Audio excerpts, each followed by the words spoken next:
Toujours en Côte d'Ivoire, le Conseil des ministres du 3 juillet dernier a adopté un projet de loi portant recomposition de la commission électorale indépendante, la CEI.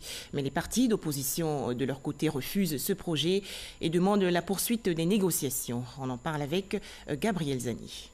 15 au lieu de 17 membres, c'est le nombre des membres de la commission centrale de la CEI. Une nouvelle composition adoptée en Conseil des ministres le mercredi 3 juillet. La classe politique réagit.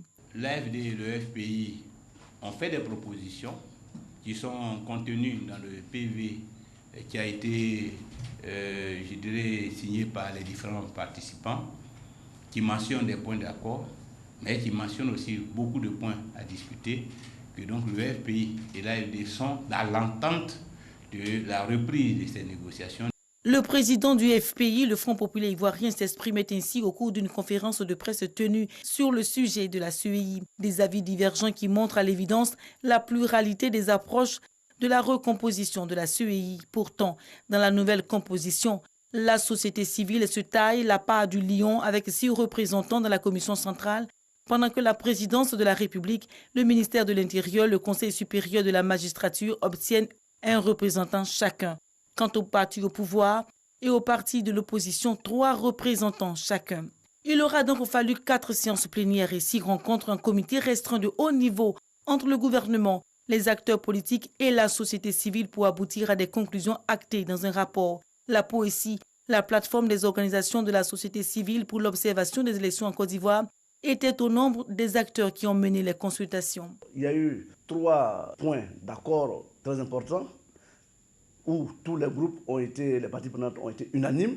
C'est sur le retrait du représentant du ministère de l'économie et des finances, le retrait du représentant de l'Assemblée nationale, le retrait des confessions religieuses. Les modifications s'étendent aussi au bureau central qui compte désormais 7 membres. Chacune des commissions locales aura aussi 7 membres.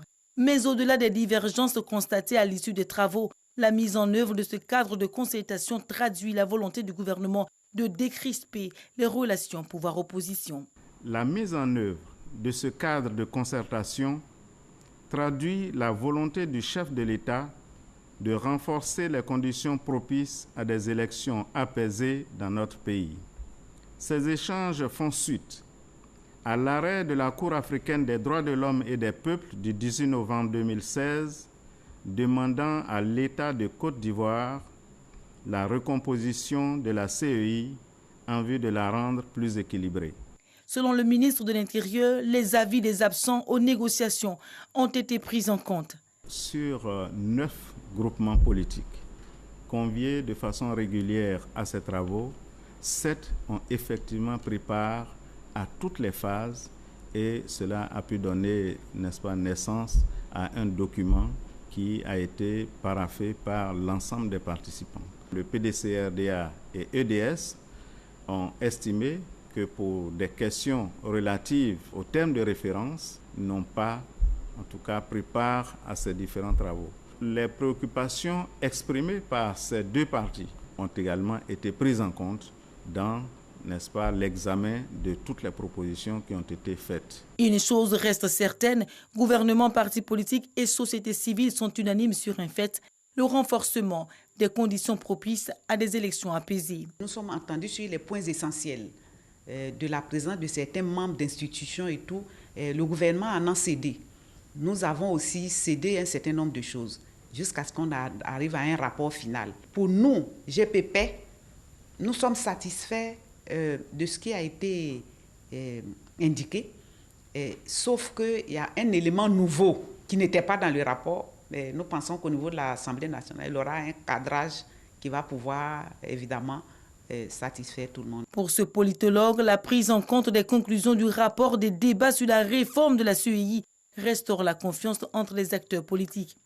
Le fait qu'il y ait déjà une table de négociation entre le pouvoir exécutif, les partis d'opposition, la société civile, c'est déjà un gage de cohabitation pacifique. C'est-à-dire que les différentes parties privilégient ne pas recourir à la violence, privilégient ne pas recourir à tout ce qui pourrait mettre en danger la vie des différentes populations. Ça, c'est un geste qui est déjà à saluer. Du 21 janvier au 26 juin 2019, Le dialogue politique sur la réforme de la CEI aura duré 5 mois et demi. Mais la nouvelle CEI n'est qu'à mi-parcours de son avènement. Le communiqué du gouvernement du 3 juillet modifie la loi relative à la composition de la CEI. Le projet de loi sera bientôt sur la table des députés. Transparence oblige, le découpage électoral ainsi que la loi électorale feront aussi l'objet de discussions entre les acteurs politiques selon les dispositions contenues dans le rapport sur la CEI.